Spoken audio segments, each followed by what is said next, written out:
नसरीन को बुलाओ और कहो कि जाकर टेबल सेट कर दे। तुम भी खाना खा लो अब जाकर, बहुत देर हो चुकी है। मैं जब तक मीठा सर्व करके आती हूँ। मनीम साहिबा, आप उसको छोड़े, मैं कर देती हूँ। देखो फातिमा, ये तुम्हारा काम नहीं है। अपनी बेटी से बात करो, उसे समझाओ कि यहाँ पर ठीक से काम करे। ये बिल्कुल अच्छा नहीं लगता कि वो हर वक्त अपनी मर्जी चलाए। आप बात को समझने की थोड़ा कोशिश करें। वो शुरू से हमेशा अपने घर में रही है, अब यूँ किसी के घर में काम करना उसे अच्छा नहीं लग रहा।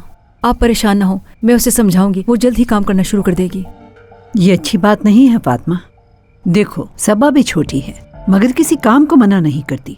जब इंसान पर मुश्किलात आती हैं तो इंसान छोटा हो या बड़ा हो, उसे मुश्किलों का सामना करना पड़ता है। नसरीन अभी थोड़ा डरा डरा महसूस कर रही है। वो तो कपड़े वाली बात की वजह से कमरे से बाहर ही नहीं निकल रही है, इसीलिए आप परेशान मत हो। मैं एक प्लेट तैयार करके उसके कमरे में ले जाऊंगी, वो वहीं खा लेगी। अली आपकी बहुत तारीफ करता है, बिल्कुल बाबा की तरह मानता है आपको। हाँ, मैं भी इसे बिल्कुल अपने बेटे की तरह चाहता हूँ।